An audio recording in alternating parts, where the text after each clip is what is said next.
Welcome back. Now we're absolutely going to get this thing started in this episode. Handful of things we got to do first though. We've got plenty of exhaust pipe here, so we're going to make our own custom exhaust. Before we do that, we need to come back here. We got to pull off all this back end, all the bumpers got to come off. Also need to strip out everything that's in the boot, and I'm going to cut out the boot floor. Once we've done that, we can come from the mid pipe and we can make our own rear section of exhaust. In my mind, got the exhaust coming out up here somewhere. Main reason being because I'm going to put a flat floor on it, and I don't want the exhaust to protrude lower than the flat floor. So I want the exhaust up as high as possible, which means the exit's going to be obviously pretty high.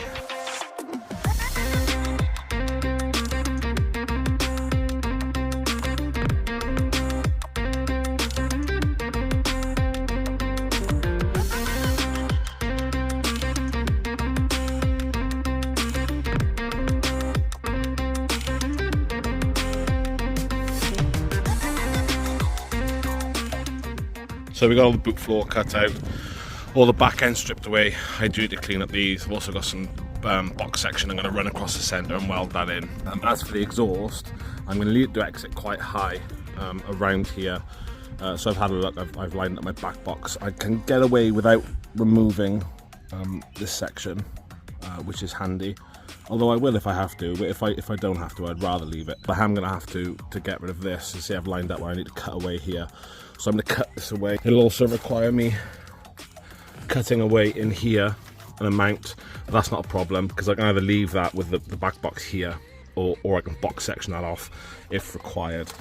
So we're just going to go ahead, cut this out now, make the space we need for our back box to come out in this direction.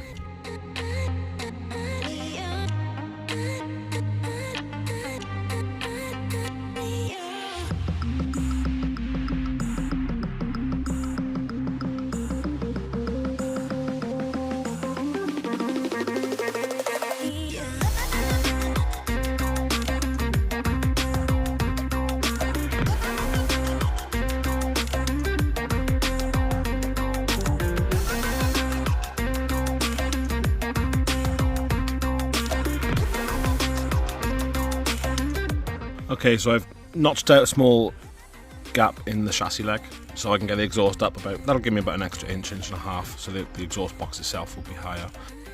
We've got plenty of room here for the exhaust to exit from, so I can work out exactly what angle we need. What I've done here is I've lined up, this is going to be roughly centre of the exhaust pipe, should be on that line. So I'm going to go ahead and do now is just pop the bumper back on, line up this line with the exhaust, and we're going to cut a hole in the bumper.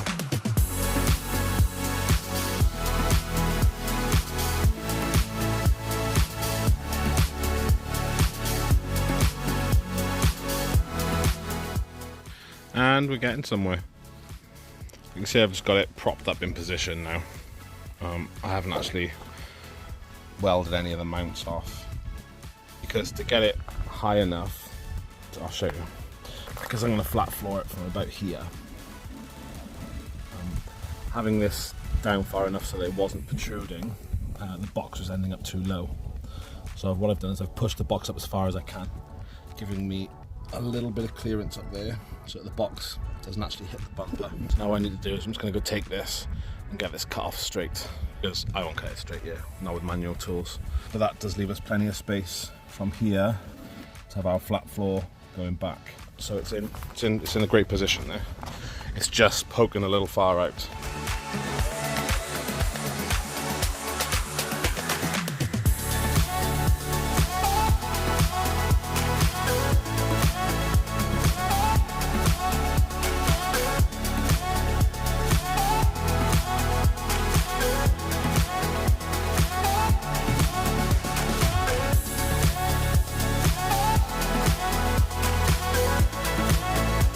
I haven't mounted the box up yet, and I don't really want to go any further because I want to mount up the midsection and get this to around here and decide what I'm doing with this 45. It's either going to fit in somewhere around here, or I'm going to fit it on this side down that way, but I haven't quite decided yet.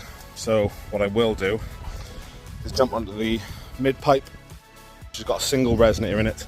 So we're going to start with that, we'll get the midsection fitted up, and then we'll work our way back.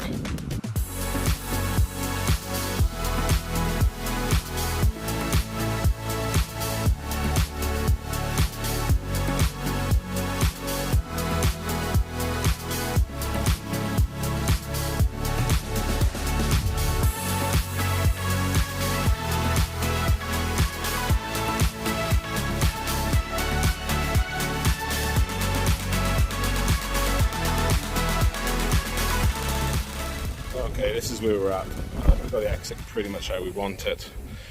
I have hard mounted the box inside, nut and bolt to remove. Then this will come down to a flexi that will separate. So just to remove the back box, that section can be removed on itself.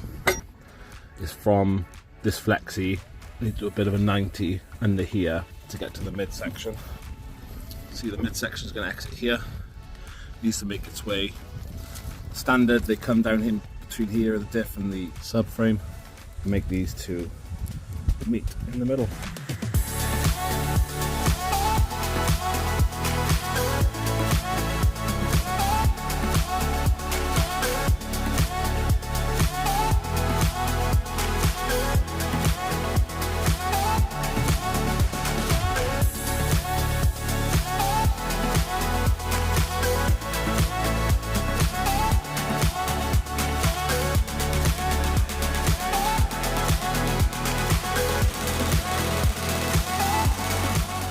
This is actually my first time welding stainless with the MIG, and although a little tricky to get used to, when I finally got it down, it's actually pretty easy.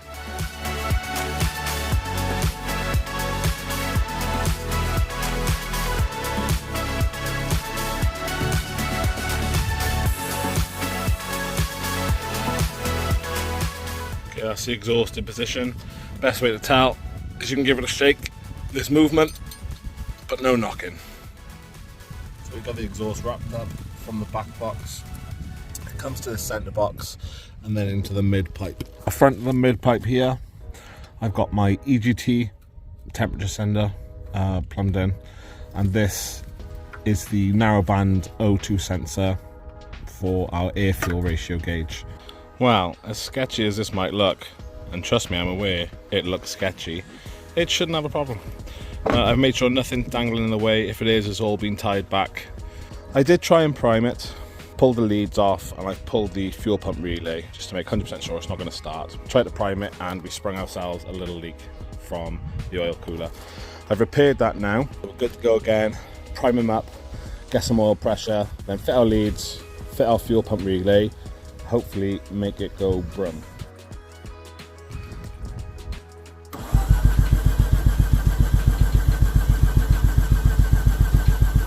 Okay then, plugs and leads are all fitted up, fuel pump relays back in, double checked everything.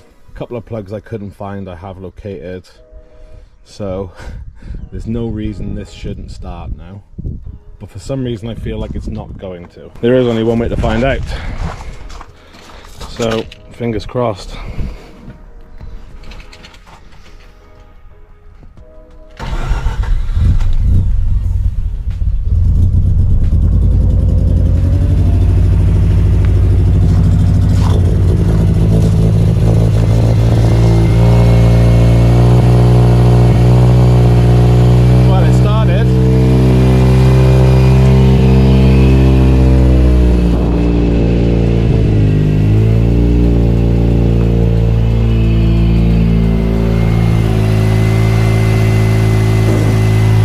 Sounds healthy enough.